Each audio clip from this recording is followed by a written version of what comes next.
À la fête de fin d'année, ma sœur s'est levée et a commencé à crier, « Eh bien, qu'avons-nous là ? Un déchet inutile. » Puis elle a jeté un os rongé dans l'assiette de ma fille devant tout le monde. Elle a continué, « Écoute, petite, si tu ne veux pas finir comme ta mère, alors mange cet os tout de suite. » Quand ma fille de 6 ans a refusé, elle a attrapé l'os et le lui a enfoncé de force dans la bouche pendant que tout le monde éclatait de rire. Ma fille a commencé à s'étouffer et à avoir des hauts le cœur. En l'entendant s'étouffer, j'ai essayé de me précipiter vers elle, mais ma mère m'a arrêtée en disant, « N'interviens pas. Ne nous gâche pas ça. » Papa m'a retenu les bras. « Laisse ta sœur finir. » Je les ai repoussés, j'ai réussi à retirer l'os et à appeler le 911. J'ai hurlé, « Toutes les personnes à cette table auront ce qu'elles méritent. » Ils m'ont tous ri au nez. Ils n'avaient aucune idée de ce qui les attendait le lendemain. Les ambulanciers sont arrivés en 8 minutes, même si cela m'a semblé des heures alors que je tenais ma fille tremblante sur le parking du restaurant. Le petit corps de Jessie était secoué de spasmes contre le mien, tandis que les gyrophares de l'ambulance peignaient tout en rouge et bleu. Ma famille était restée à l'intérieur, leurs rires encore audibles à travers les portes vitrées. L'ambulancière en chef, une femme bienveillante nommée Angela, a examiné la gorge et la respiration de Jessie pendant que je lui expliquais ce qui s'était passé. Son expression s'est assombrie en m'écoutant. « Madame, cela doit être signalé, » a dit Angela à voix basse. « Ce que vous décrivez constitue une agression sur mineur. » Mes mains n'arrêtaient pas de trembler. « Je sais. Je vais m'en occuper. » L'hôpital a gardé Jessie en observation pour la nuit. Abrasion mineure dans la gorge, ont-ils dit. Risque possible d'aspiration. Je suis restée assise dans cette chambre stérile à regarder mon bébé dormir. Et quelque chose de fondamental a changé en moi. Pendant 6 ans, j'avais enduré la cruauté de ma famille, absorbant leurs moqueries comme si c'était l'oxygène dont j'avais besoin pour respirer. Ils me traitaient de déchet, disaient que Jessie n'était pas désirée, nous utilisaient comme un divertissement pour leurs jeux malsains. Mon téléphone n'arrêtait pas de vibrer avec des messages de ma mère. Tu réagis de manière excessive comme d'habitude. Emmener Jessie à l'hôpital était dramatique et inutile. Ta sœur s'amusait juste. J'ai bloqué tous leurs numéros. Le matin est venu avec une clarté nouvelle. J'ai contacté Rebecca Miller, une avocate dont j'avais vu le nom dans un article de journal sur des affaires de droit de la famille. Son cabinet a accepté de me voir cet après-midi-là. J'ai laissé Jessie avec ma meilleure amie, Tara, la seule personne dans ma vie qui nous avait constamment montré une véritable gentillesse. La fureur de Tara quand je lui ai tout raconté égalait la mienne. Réduis-les en cendres, a-t-elle murmuré férocement en me serrant dans ses bras. Quoi que tu aies besoin. Le bureau de Rebecca occupait le 15e étage d'un immeuble du centre-ville. Elle était plus jeune que ce à quoi je m'attendais, peut-être la fin de la trentaine, avec des yeux vifs qui ne manquaient rien. J'ai tout déballé pendant qu'elle prenait des notes, les années d'abus verbal, les tactiques d'isolement, comment mes parents avaient retourné la famille élargie contre moi après que je sois tombée enceinte à 19 ans sans être mariée, les incidents de plus en plus graves visant Jessie. La nuit dernière a franchi une ligne légale, a dit Rebecca. Agression sur mineur, mise en danger d'autrui, et peut-être plus. Mais je veux que vous compreniez quelque chose avant que nous continuions. Votre famille utilisera des coups bas. Ils rendront cela plus laid que ça ne l'est déjà. La laideur a commencé quand ma sœur a forcé un os dans la gorge de ma fille de 6 ans pendant que mes parents me retenaient physiquement pour m'empêcher de la protéger. Rebecca a souri légèrement. Bien. J'ai besoin que vous soyez en colère et lucide. Détruisons-les dans les règles de l'art. Nous avons passé 3 heures à élaborer une stratégie. Rebecca avait des contacts avec les services de protection de l'enfance, les forces de l'ordre et des spécialistes en litige civil. Le plan se déroulait en plusieurs phases, chacune conçue pour démanteler la structure de pouvoir que ma famille avait utilisée pour nous tourmenter, Jessie et moi. La première phase a commencé ce soir-là. Rebecca m'a accompagnée au poste de police où j'ai déposé une plainte formelle contre ma sœur Vanessa pour agression et mise en danger d'enfant. L'officier qui prenait ma déposition, le détective Morrison, semblait de plus en plus perturbé à mesure que je décrivais la scène. J'ai fourni les dossiers de l'hôpital, le rapport de l'ambulancière Angela et les coordonnées de tous ceux qui avaient été témoins de l'incident. Vos parents vous ont physiquement empêché d'atteindre votre enfant qui s'étouffait, a demandé Morrison pour clarification. Ma mère m'a attrapé le bras. Mon père m'a retenu. Ils m'ont dit de laisser Vanessa finir. Morrison a posé son stylo. Nous allons enquêter de manière approfondie. J'ai également demandé une ordonnance de protection contre Vanessa, ma mère, Patricia, et mon père, Kenneth. Rebecca m'a aidé à rédiger les documents, attestant des années de schéma de harcèlement. L'audience d'urgence a été fixée à 3 jours plus tard. La deuxième phase impliquait la documentation. Tara m'a aidé à tout compiler. Des messages textes datant de plusieurs années, des messages vocaux où ma mère me traitait de nulle, des photos de réunions de famille où Jessie et moi étions délibérément exclus des photos ou assises à part.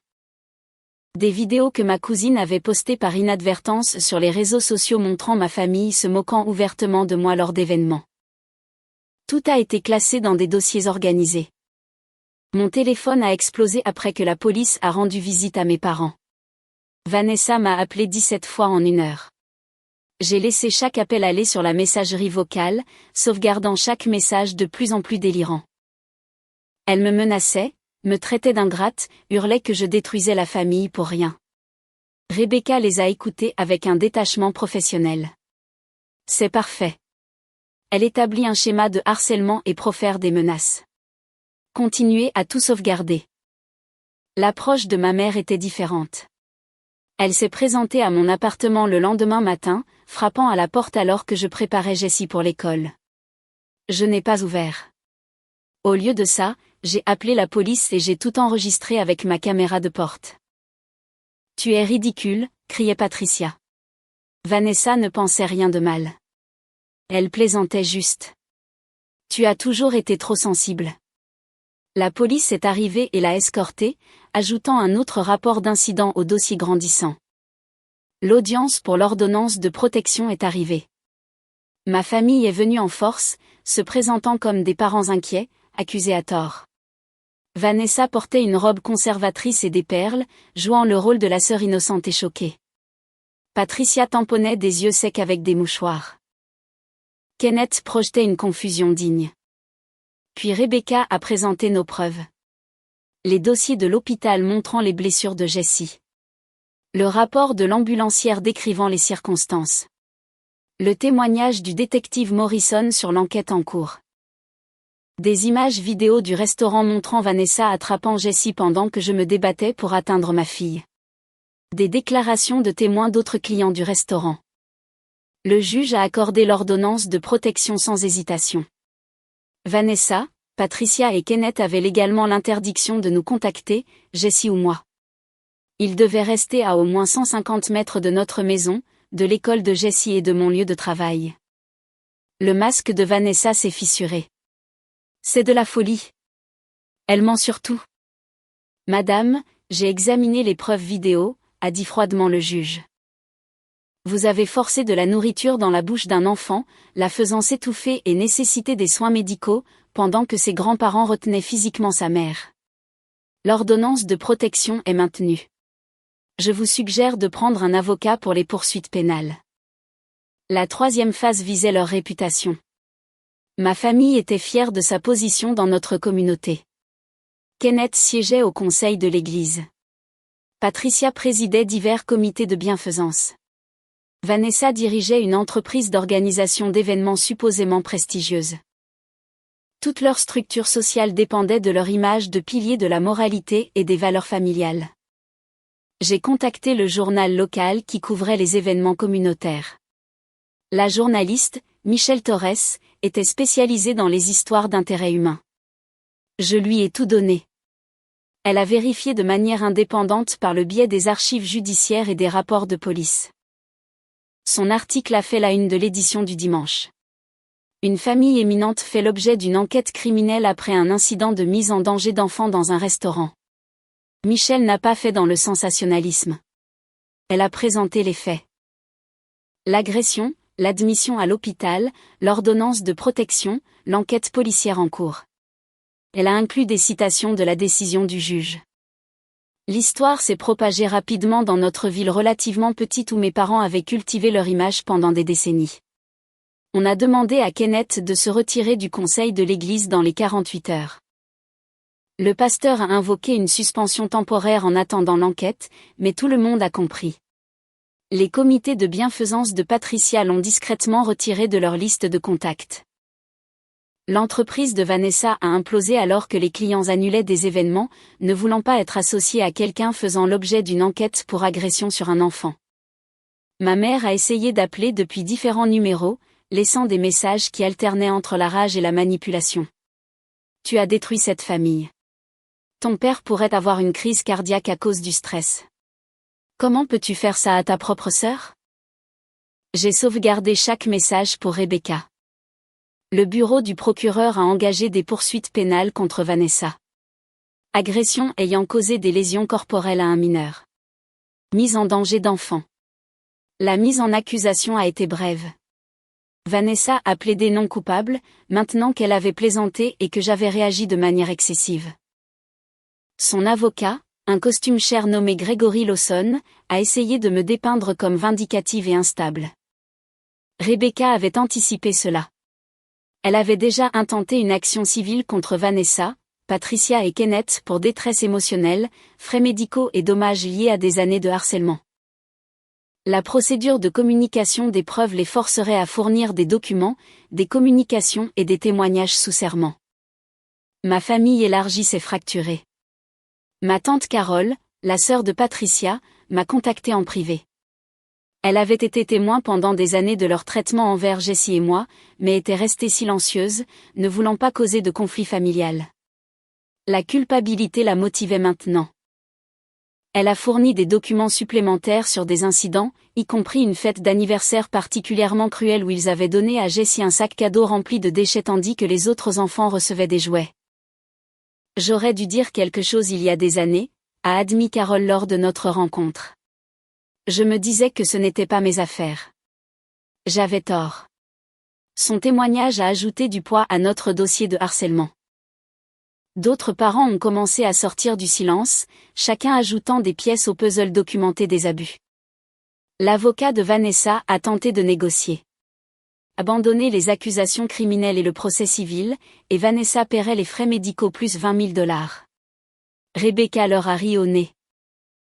Votre cliente a agressé un enfant de 6 ans lors d'un événement public avec de multiples témoins et des preuves vidéo. Elle ira en procès, et ma cliente obtiendra le règlement que nous jugerons approprié.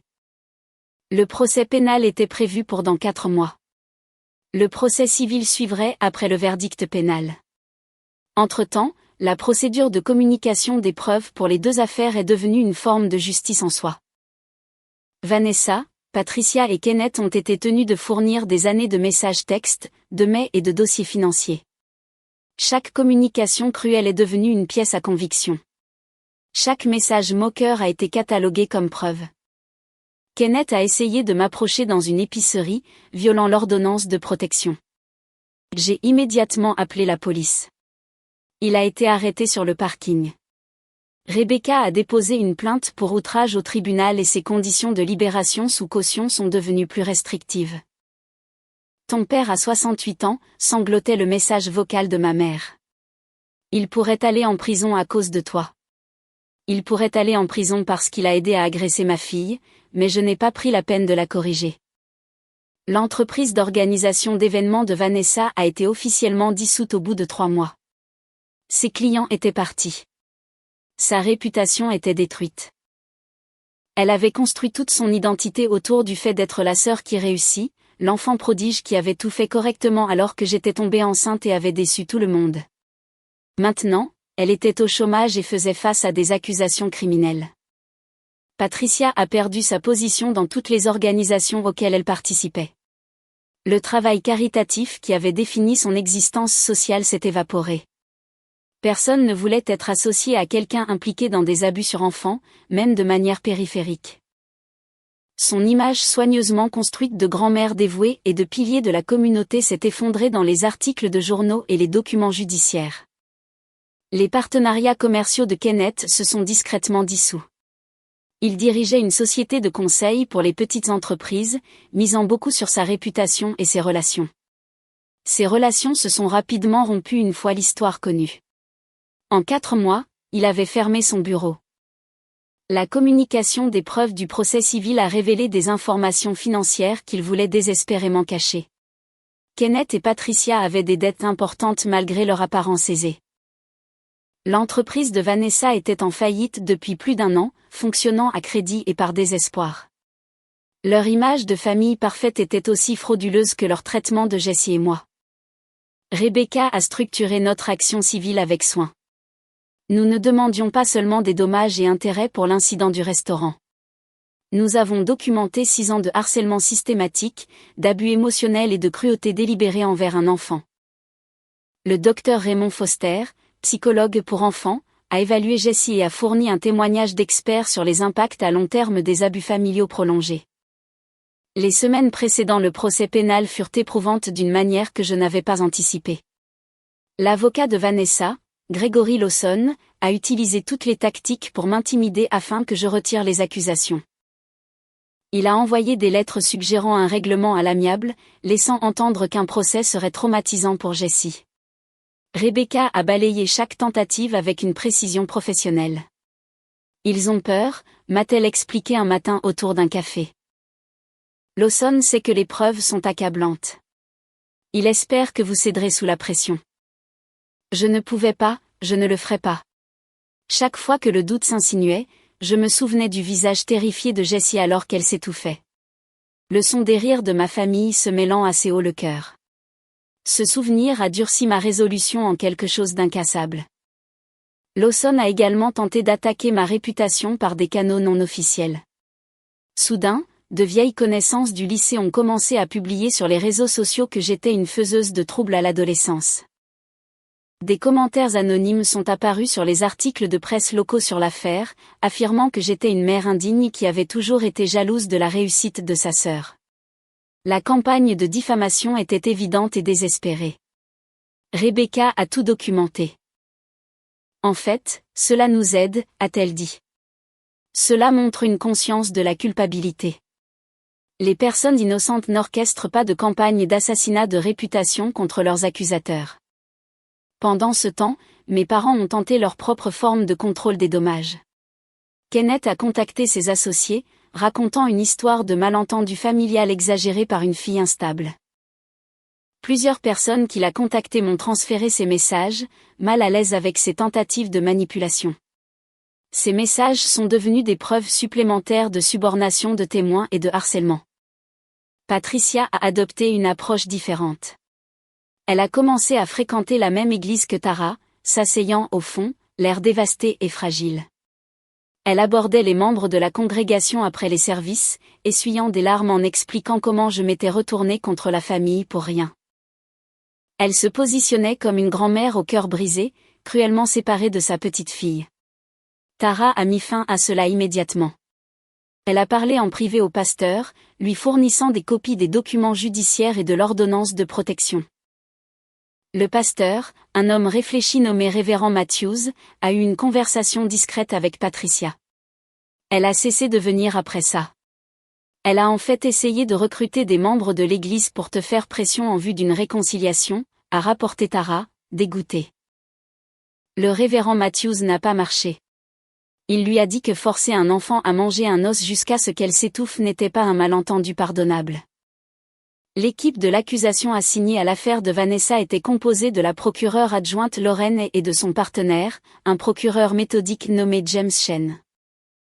Ils m'ont rencontré plusieurs fois pour préparer mon témoignage, me guidant sur ce que Lawson pourrait demander lors du contre-interrogatoire. Il va essayer de vous dépeindre comme vindicative, a prévenu Lorraine. Il mentionnera votre âge quand vous êtes tombée enceinte de Jessie.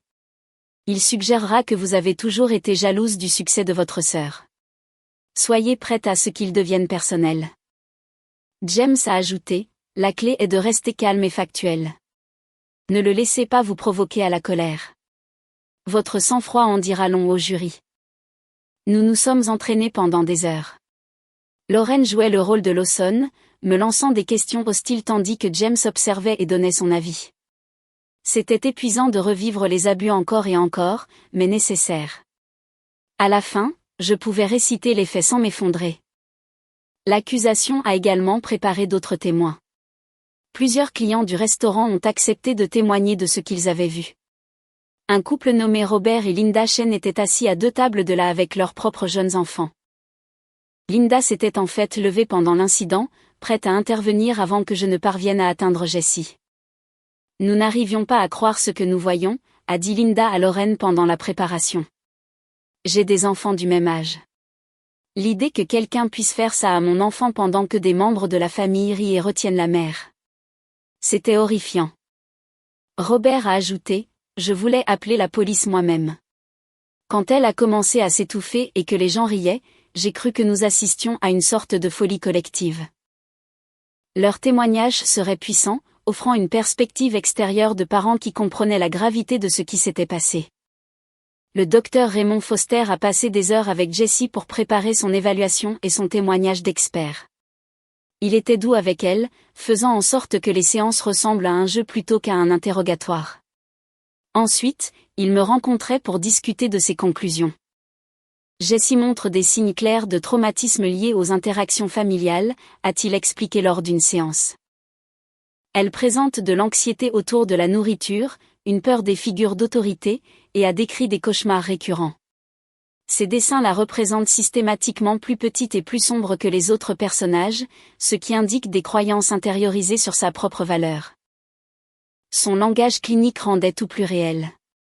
Ce n'était plus seulement ma perception que ma famille avait blessé ma fille.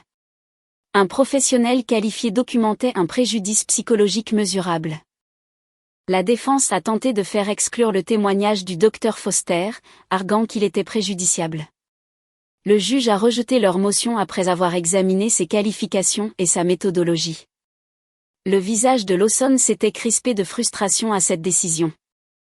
À l'approche de la date du procès, mon anxiété a grimpé en flèche. J'ai commencé à avoir des crises de panique, me réveillant à 3 heures du matin le cœur battant. Le docteur Brennan a augmenté nos séances à 2 fois par semaine, m'aidant à développer des stratégies d'adaptation. Ce que vous vivez est normal, m'a-t-elle assuré. Vous êtes sur le point d'affronter vos agresseurs dans un cadre public où ils essaieront de vous discréditer et de vous rabaisser. Votre corps réagit à cette menace. Jessie sentait mon stress malgré mes tentatives de le cacher. Elle est devenue plus collante, ayant besoin d'être rassurée davantage à l'heure du coucher. Je détestais que la préparation du procès l'affecte, mais il n'y avait pas d'autre solution. Nous devions aller jusqu'au bout. Tara a pris des congés pour nous soutenir. Elle a assisté à chaque réunion préparatoire au procès, a diverti Jessie pendant que je préparais mon témoignage et s'est assurée que nous mangions et dormions toutes les deux. Sa présence stable m'a permis de garder les pieds sur terre quand tout semblait écrasant. Tu vas t'en sortir, disait-elle chaque fois que le doute pointait. Et quand ce sera fini, Jessie saura que sa mère s'est battue pour elle. C'est ce qui compte plus que tout. La nuit précédant le début du procès, je n'ai pas pu dormir.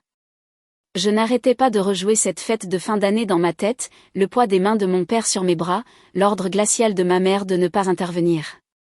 Le sourire cruel de Vanessa alors qu'elle tourmentait ma fille. Le son des os raclant contre les dents de Jessie alors qu'elle se débattait et s'étouffait. Puis j'ai pensé au lendemain, à entrer dans cette salle d'audience, à leur faire face, à dire la vérité devant des étrangers. Une partie de moi portait encore cette peur conditionnée, la croyance ancrée que les défier entraînerait une punition pire que leur cruauté continue. Mais j'avais déjà franchi le point de non-retour. Les ordonnances de protection étaient en place. Les accusations étaient déposées. La communication des preuves avait exposé leurs secrets. Il n'y avait pas de retour en arrière possible, seulement avancer à travers le feu. Le procès pénal a duré 3 jours. L'accusation a présenté des preuves accablantes. Les images de surveillance du restaurant montrant tout l'incident. Les dossiers médicaux. Les témoignages de clients horrifiés par ce qu'ils avaient vu. Angela, l'ambulancière, décrivant l'état de Jessie. Mon témoignage sur le fait que Patricia et Kenneth m'avaient physiquement retenu. Le premier jour a été consacré à établir ce qui s'était passé. Lorraine a guidé le jury à travers la chronologie en utilisant les images du restaurant comme support visuel. Le regarder sur l'écran de la salle d'audience, voir Vanessa saisir cet os et le forcer vers le visage de Jessie pendant que ma fille essayait de se dégager, a rendu plusieurs jurés visiblement mal à l'aise. Une femme au fond avait les larmes aux yeux. Le gérant du restaurant, un homme nommé Thomas Brennan, a témoigné de la perturbation et de son appel immédiat au service d'urgence. Il a décrit comment d'autres clients s'étaient plaints de l'incident, comment plusieurs familles avec des enfants étaient parties sans finir leur repas, tellement elles étaient dérangées. En 20 ans de gestion de restaurant, je n'ai jamais rien vu de tel, a déclaré Thomas. C'était agressif, cruel, et l'enfant était clairement en détresse. Le témoignage d'Angela le deuxième jour a été particulièrement marquant. Elle a décrit l'état de Jessie à l'arrivée de l'ambulance, les abrasions à la gorge, la difficulté à respirer, l'état psychologique d'une fillette de 6 ans terrifiée qui venait d'être agressée par sa famille. La mère la tenait et essayait de la réconforter, s'est souvenue Angela. Mais l'enfant n'arrêtait pas de regarder vers les portes du restaurant, comme si elle avait peur que quelqu'un vienne la chercher. Ce n'est pas un conflit familial normal. C'est de la peur. Lawson a tenté de déstabiliser Angela lors du contre-interrogatoire, suggérant qu'elle faisait des suppositions au-delà de son expertise médicale. Angela a tenu bon. J'ai documenté des blessures physiques observables et la présentation psychologique de l'enfant, a-t-elle déclaré calmement. Ce sont des faits, pas des suppositions. Robert et Linda Chen ont témoigné de ce dont ils avaient été témoins. La voix de Linda tremblait alors qu'elle décrivait avoir vu Vanessa forcer l'os dans la bouche de Jessie. Ma fille a 7 ans, a dit Linda. Voir quelqu'un faire ça à un enfant de cet âge pendant que des membres de la famille retiennent physiquement sa mère et rient. Je ne l'oublierai jamais. C'était maléfique. Lawson s'est opposé à la caractérisation. Le juge a maintenu l'objection, mais le jury avait déjà entendu le mot maléfique. C'était exactement ce que ça avait été. Mon témoignage est venu le 3e jour. Lorraine m'a guidé méthodiquement à travers la soirée. J'ai décrit des années d'abus croissants, le schéma de ciblage de Jessie, et les événements de cette nuit en détail. Ma voix est restée stable alors que j'expliquais comment mes parents m'avaient physiquement retenu pendant que ma fille s'étouffait. Puis est venu le contre-interrogatoire de Lawson. Il a essayé tous les angles que Lorraine avait prédits. Il a suggéré que j'étais jalouse du succès de Vanessa. Il a laissé entendre que j'avais toujours été dramatique et en quête d'attention. Il a remis en question mes choix parentaux, a évoqué mon âge quand je suis tombée enceinte. N'est-il pas vrai, mademoiselle Anderson, que vous nourrissez du ressentiment envers votre sœur depuis des années? Non. Je nourrissais l'espoir que ma famille finirait par traiter ma fille avec une décence humaine de base. Vous avez attendu 6 ans pour intenter une action en justice. Pourquoi maintenant? Parce qu'elle a forcé un os dans la gorge de ma fille jusqu'à ce qu'elle s'étouffe et nécessite une hospitalisation. Cela a franchi une ligne que même moi, je ne pouvais plus ignorer. Cela n'aurait-il pas pu être géré au sein de la famille plutôt que par des poursuites pénales? Ma famille m'a retenu pendant que mon enfant s'étouffait. Ils ont clairement montré que leur divertissement était plus important que sa sécurité. À quoi ressemblerait exactement une gestion familiale dans ce scénario? Lawson est devenu de plus en plus frustré car je refusais de me laisser entraîner dans la colère ou les larmes. Ses questions sont devenues plus agressives, son ton plus sec. Le jury l'a remarqué. Plusieurs membres ont froncé les sourcils à son approche. Finalement, le réinterrogatoire de Lorraine m'a permis de clarifier tout ce que Lawson avait tenté d'embrouiller. Elle a posé une simple question. Selon vos propres mots, pourquoi avez-vous engagé des poursuites pénales contre votre sœur? J'ai regardé le jury directement.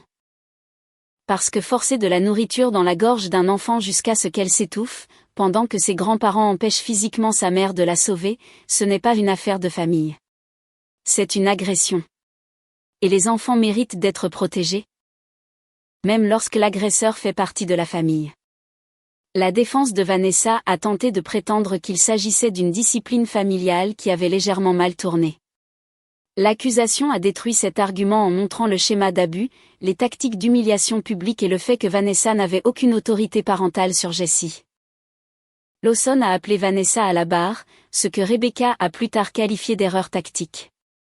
Sous le contre-interrogatoire de Lorraine, l'acte d'innocence soigneusement construit de Vanessa s'est effondré. Elle n'a pas pu expliquer pourquoi elle avait apporté un os rongé à l'assiette de ma fille. Elle s'est contredite sur le fait que c'était une discipline ou une blague. Elle a admis avoir dit à Jessie de le manger ou de finir comme moi. Que vouliez-vous dire par « finir comme sa mère » a demandé Lorraine. Juste qu'elle devrait avoir de meilleures manières en mangeant un os rongé de son assiette. C'était pour lui apprendre une leçon. Lui apprendre quoi, exactement? La peur. L'humiliation. Que les membres de la famille peuvent l'agresser sans conséquence. Vanessa n'avait pas de bonne réponse. Son avocat a tenté de limiter les dégâts lors du réinterrogatoire, mais le mal était fait. Le jury l'avait vu tenter de justifier une cruauté injustifiable. Patricia et Kenneth n'ont pas témoigné, probablement sur les conseils de Lawson. Leur présence dans la salle d'audience, assis derrière Vanessa avec un air sympathique, était une stratégie suffisante, mais elle s'est retournée contre eux lorsque Lorraine a fait écouter l'appel au 911 lors des plaidoiries finales. Ma voix sur cet enregistrement, tremblante de peur et de fureur alors que je rapportais ce qui s'était passé pendant que Jessie pleurait en arrière-plan, était plus puissante que n'importe quel témoignage. On pouvait entendre Patricia en arrière-plan me dire que je réagissais de manière excessive. Kenneth disant que je faisais une scène. Leur voix, conservée pour toujours, montrant exactement qui ils étaient. Le jury a délibéré pendant 90 minutes. Coupable sur les deux chefs d'accusation. Vanessa a été condamnée à 18 mois de prison dans le comté, 3 ans de probation, une thérapie obligatoire de gestion de la colère et une inscription permanente au registre des auteurs de maltraitance d'enfants. Le visage de son avocat était livide à la lecture de la sentence. Le procès civil a suivi 2 mois plus tard. Rebecca a présenté notre cas méthodiquement, les années d'abus documentés, le préjudice psychologique, les frais médicaux, la thérapie continue dont Jessie avait besoin, l'impact permanent sur un enfant qui avait été systématiquement déshumanisé par sa propre famille élargie. Au cours de la procédure de communication des preuves menant au procès civil, nous avions découvert des informations qui peignaient un tableau encore plus sombre du dysfonctionnement de ma famille. Leurs dossiers financiers ont révélé que Kenneth détournait des fonds de ses propres partenaires commerciaux depuis des années, utilisant l'argent volé pour maintenir leur style de vie aisé. Patricia avait maximisé des cartes de crédit pour des achats de luxe tout en prétendant être pauvre pour éviter de m'aider quand Jessie était bébé. L'entreprise d'organisation d'événements de Vanessa avait été une façade pour des opérations de blanchiment d'argent impliquant plusieurs clients douteux.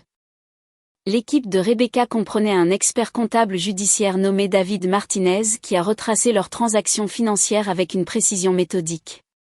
Son témoignage a révélé une famille construite sur la fraude, la tromperie et l'argent volé. L'image qu'il projetait de succès et de respectabilité était entièrement construite sur des activités criminelles et des dettes. Ce ne sont pas des gens qui ont pris une mauvaise décision, a expliqué David au jury. C'est un schéma de tromperie délibéré s'étalant sur des décennies. Ils ont volé leurs partenaires commerciaux, fraudé leurs créanciers et maintenu une façade élaborée tout en traitant les membres de leur famille comme des objets jetables. Le lien entre leurs crimes financiers et leur traitement de Jessie et moi est devenu clair grâce à l'analyse de David. Ils nous voyaient comme des menaces pour leur image soigneusement construite. Une fille non mariée et enceinte et une petite fille illégitime ne correspondaient pas à l'image de respectabilité parfaite dont ils avaient besoin pour maintenir leur combine.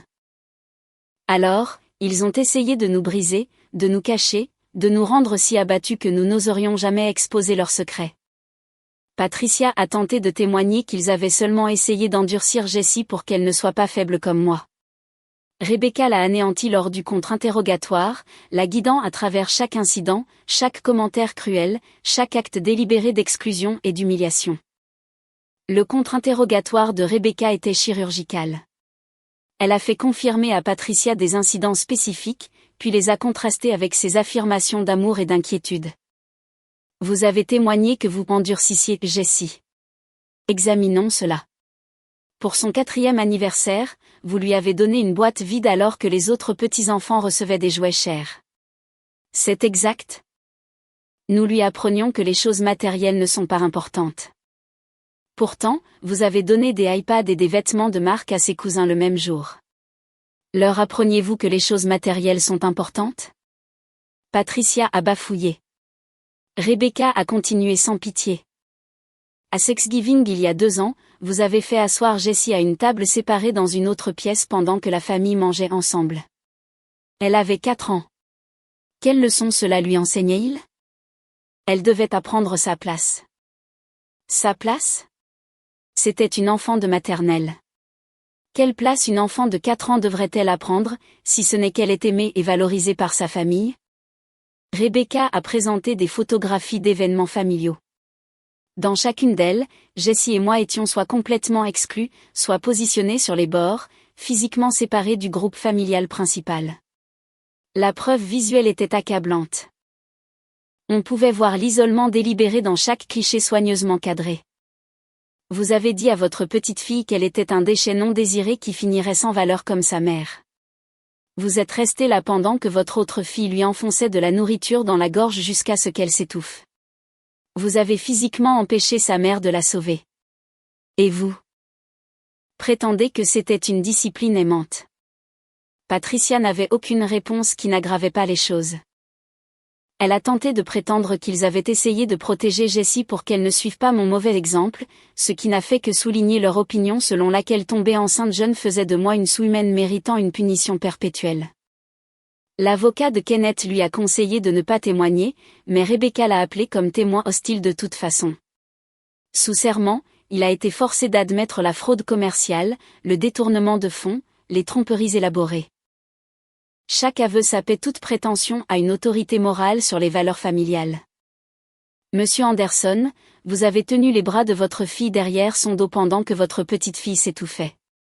Est-ce exact? Ce n'était pas comme ça. Les preuves vidéo vous montrent en train de la retenir. Oui ou non? Oui, mais... Et vous lui avez dit de laisser Vanessa finir. Qu'est-ce que vous vouliez exactement que Vanessa finisse? Kenneth ne pouvait pas répondre sans admettre qu'il avait voulu que l'agression se poursuive. Son silence en disait long. Vanessa, fraîchement sortie de sa condamnation pénale et en attente de sa sentence, a été amenée à témoigner enchaînée. Elle avait perdu beaucoup de poids en prison. Ses vêtements chers avaient été remplacés par une combinaison orange. La transformation de l'organisatrice d'événements élégante en criminelle condamnée était saisissante. Son témoignage était amer et sans remords. Elle m'a blâmé pour tout, a affirmé que j'avais toujours été jalouse de son succès, a dit que Jessie était une gamine qui avait besoin de discipline, a insisté sur le fait que tout cela était un accident exagéré. Rebecca l'a laissé parler. Laissé révéler exactement qui elle était au jury. Puis elle a repassé les images du restaurant, demandant à Vanessa d'expliquer chaque action. Quand vous avez saisi l'os de votre assiette, était-ce un accident? Non. Mais... Quand vous avez marché jusqu'à la table de Jessie, était-ce un accident? J'allais juste. Quand vous le lui avez enfoncé dans la bouche alors qu'elle essayait de se dégager. Était-ce un accident? Elle devait apprendre. Quand elle a commencé à s'étouffer et que vous n'avez pas immédiatement retiré l'os, était-ce un accident? Vanessa n'avait aucune réponse qui ne confirmait pas sa cruauté délibérée. Le témoignage d'experts du docteur Foster a fourni un contexte clinique aux dommages qu'ils avaient infligés. Il avait mené des évaluations approfondies de Jessie en utilisant des tests psychologiques standardisés pour mesurer l'impact des abus familiaux chroniques. Les enfants qui subissent des abus prolongés de la part de membres de leur famille développent ce que nous appelons un traumatisme complexe, a expliqué le docteur Foster au jury. C'est différent du traumatisme lié à un seul incident car l'abus provient de personnes qui sont censées les protéger et les nourrir. Cela crée une confusion profonde quant à leurs valeurs et leur sécurité dans le monde. Il a montré au jury les dessins de Jessie au fil du temps. Les premiers la représentaient comme de minuscules figures sombres, séparées de membres de la famille grands et lumineux. Les dessins récents montraient une amélioration, mais les dégâts étaient documentés avec des détails déchirants. Jessie a décrit sa grand-mère lui disant qu'elle était un déchet à au moins 15 occasions distinctes. Sa tante la traitant de nulle. Étant exclue des activités familiales tout en étant forcée de regarder depuis la ligne de touche. Ce n'est pas de la discipline. C'est la déshumanisation systématique d'un enfant. Le témoignage du Dr Foster incluait des projections sur les besoins de thérapie à long terme de Jessie, des années de conseils pour réparer les dégâts, des problèmes potentiels de confiance, d'estime de soi et de relations qui pourraient nécessiter une intervention tout au long de son développement. Le coût n'était pas seulement financier. Il se mesurait en une enfance volée par la cruauté. La défense a fait appel à son propre psychologue, un certain Dr Martin Webb, qui a tenté de soutenir que les enfants sont résilients et que Jessie se remettrait probablement complètement sans impact significatif à long terme. Rebecca a détruit sa crédibilité lors du contre-interrogatoire en révélant qu'il avait été payé $50 000 pour son témoignage et n'avait jamais réellement évalué Jessie. Donc, votre opinion sur l'état psychologique de Jessie est basée sur quoi, exactement ? Une revue des documents du dossier. Mais pas sur une rencontre ou une évaluation de l'enfant que vous prétendez aller bien. Cela ne faisait pas partie de mon contrat. Parce que vous avez été engagé pour fournir un témoignage soutenant la défense, indépendamment des faits réels. Le visage de Webb a rougi. J'ai été engagé pour donner mon opinion professionnelle. Une opinion sur un enfant spécifique que vous n'avez jamais rencontré, évalué ou à qui vous n'avez jamais parlé.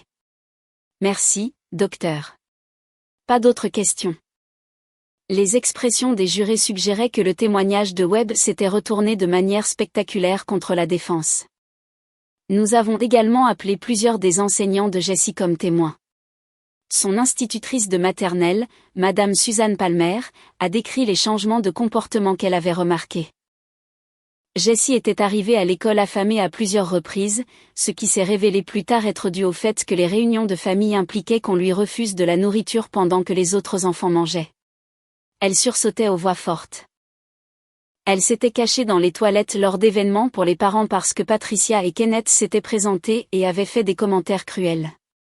J'ai signalé mes préoccupations au conseiller scolaire à plusieurs reprises, a témoigné Madame Palmer. Jessie était une enfant adorable qui semblait terrifiée par sa propre famille élargie. Ce n'est pas normal. Le conseiller scolaire, David Shen, avait documenté ses conversations avec moi sur la situation familiale. Il m'avait exhorté à plusieurs reprises à chercher de l'aide, offrant des ressources et du soutien. Ces dossiers montraient un schéma d'inquiétude croissante sur 3 ans.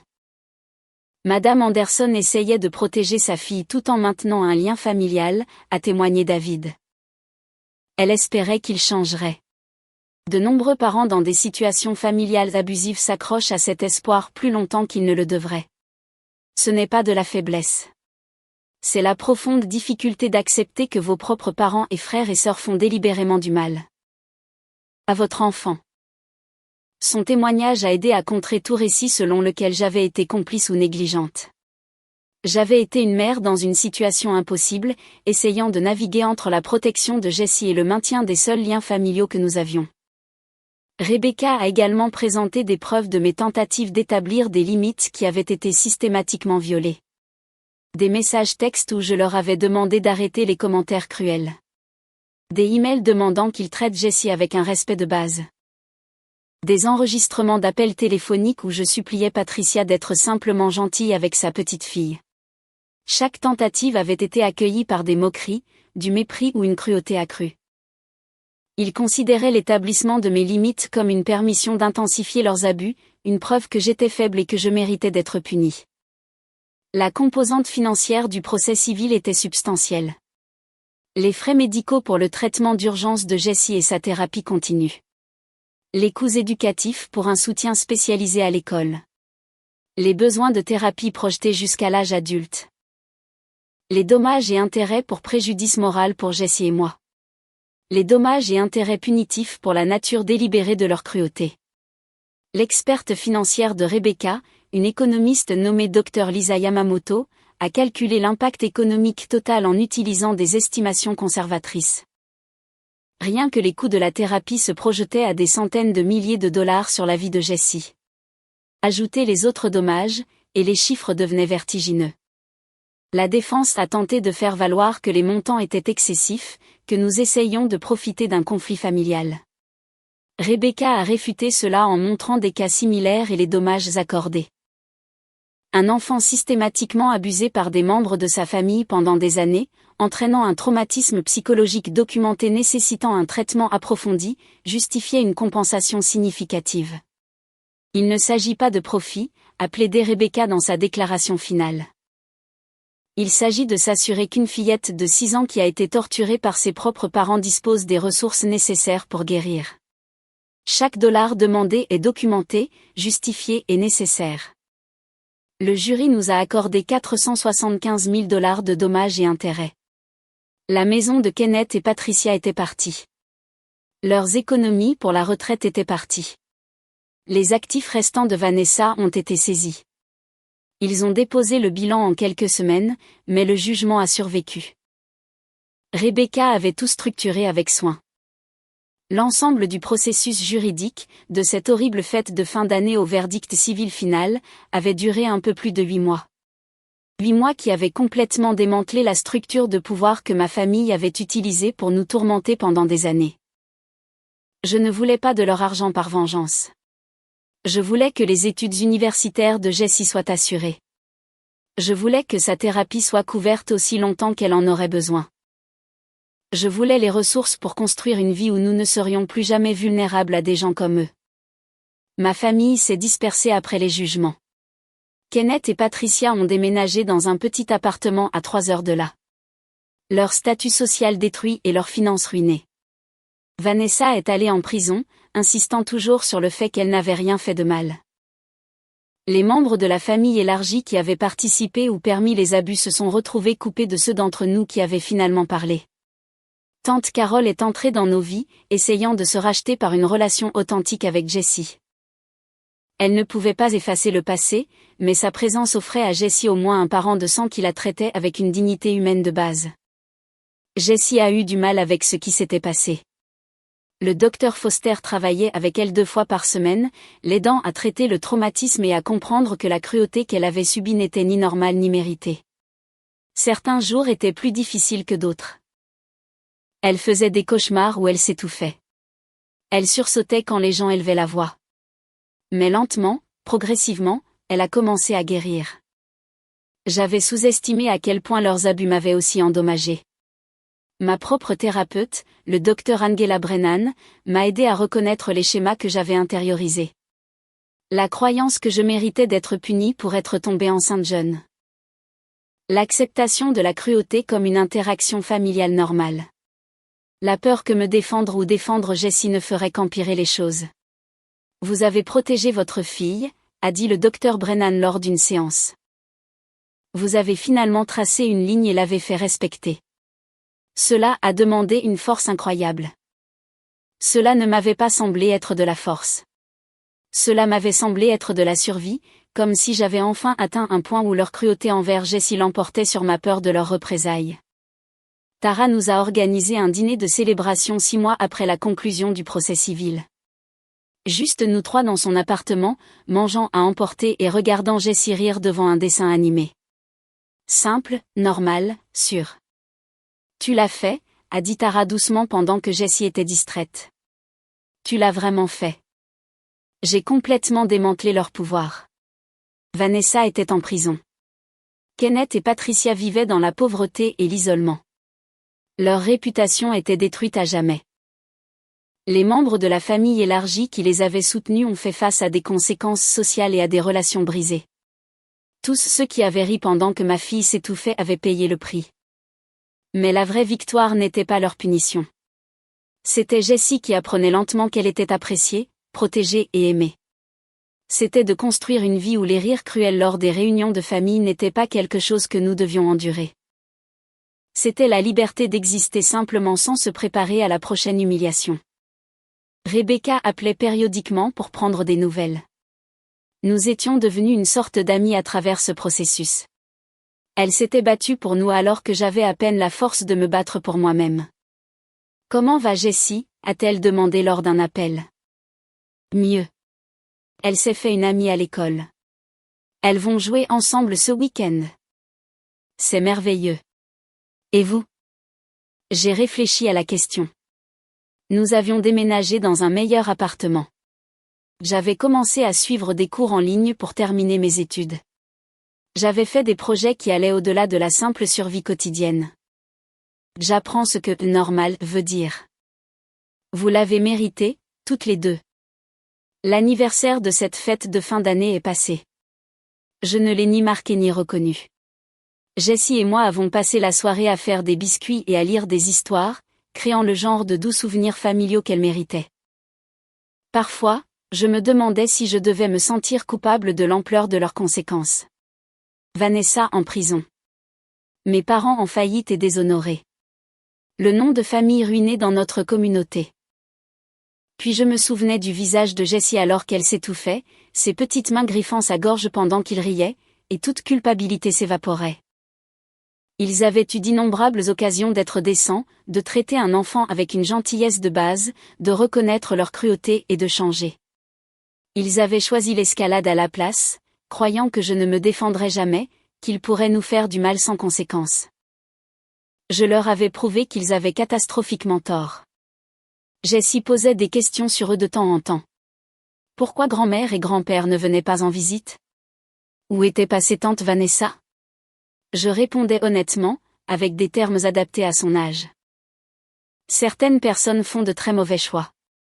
Parfois, ces choix blessent les autres. Quand cela arrive, il y a des conséquences. Est-ce qu'ils sont tristes? A demandé Jessie une fois. Probablement. Mais c'est à cause de ce qu'ils ont fait, pas à cause de quelque chose que tu as fait. Elle semblait accepter cela. Le docteur Foster a dit que c'était sain, que Jessie apprenait à comprendre la cause et l'effet, l'action et la conséquence, sans absorber une culpabilité déplacée. Ma vie n'était pas parfaite. La maternité célibataire restait un défi. L'argent était parfois juste malgré le règlement, que j'avais investi avec soin pour l'avenir de Jessie. Mais nous avions la paix. Nous avions la sécurité. Nous avions une chance de guérir et de grandir sans ce poison qui se faisait passer pour de la famille. J'avais appris quelque chose de fondamental à travers tout cela. Les gens qui abusent des autres comptent sur le silence. Ils comptent sur le fait que les victimes soient trop effrayées, trop épuisées ou trop convaincues qu'elles le méritent pour se défendre. Ma famille avait passé des années à me conditionner à accepter leur cruauté comme inévitable. Cette fête, les voir torturer ma fille pour se divertir, avait finalement brisé ce conditionnement.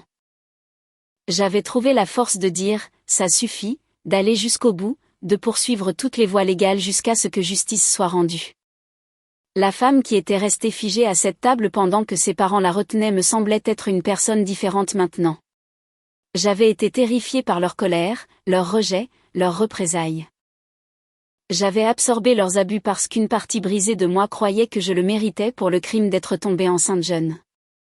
Jessie méritait mieux qu'une mère qui croyait cela. Elle méritait quelqu'un qui se battrait pour elle, la protégerait et lui montrerait que la cruauté n'est pas de l'amour et que l'abus n'est pas la famille. J'étais devenue cette personne. Le coût avait été élevé, mais l'alternative était de voir ma fille grandir en croyant qu'elle était un déchet, qu'elle méritait l'humiliation. Que la famille signifiait endurer le tourment avec un sourire. Pour le 7e anniversaire de Jessie, nous avons eu une petite fête. Juste elle, moi, Tara, tante Carole et 3 amis de l'école. Nous avons joué à des jeux dans le parc, mangé du gâteau, ouvert des cadeaux. C'était ordinaire et magnifique, et tout ce que ces réunions de famille n'avaient jamais été. Jessie a soufflé ses bougies avec un immense sourire. Pas de commentaires cruels, pas de rires moqueurs, pas de cadeaux conçus pour blesser, juste une petite fille célébrant son anniversaire, entourée de gens qui tenaient sincèrement à elle. C'était ma vengeance, en fin de compte. Pas la peine de prison, ni la faillite, ni les réputations ruinées. Celles-ci n'étaient que des conséquences. Les résultats naturels de leurs actions qui les rattrapaient. Ma vengeance, c'était ceci, construire une vie où Jessie savait qu'elle était aimée. Où la famille signifiait la sécurité au lieu de la cruauté. Où elle pourrait grandir sans le poison qu'ils avaient essayé de lui faire ingérer. Ils avaient voulu nous briser, nous garder comme cible permanente pour leur besoin de se sentir supérieurs. Au lieu de cela, je nous avais retirés complètement de leur portée et je m'étais assuré qu'ils ne feraient plus jamais de mal à un autre enfant comme ils avaient fait du mal au mien. Les batailles juridiques étaient terminées. Les procès étaient finis. Les jugements étaient définitifs. Mais la vraie victoire se produisait dans les moments calmes. Jessie riant sans crainte. Se faisant des amis sans s'attendre au rejet. Venant me voir avec ses problèmes au lieu de les cacher. J'avais promis que toutes les personnes à cette table auraient ce qu'elles méritaient. Ils m'avaient ri au nez, sûrs de leur pouvoir et de mon impuissance. Ils ne riaient plus. Et Jessie était enfin libre d'être simplement une enfant, en sécurité, valorisée et aimée exactement comme elle était.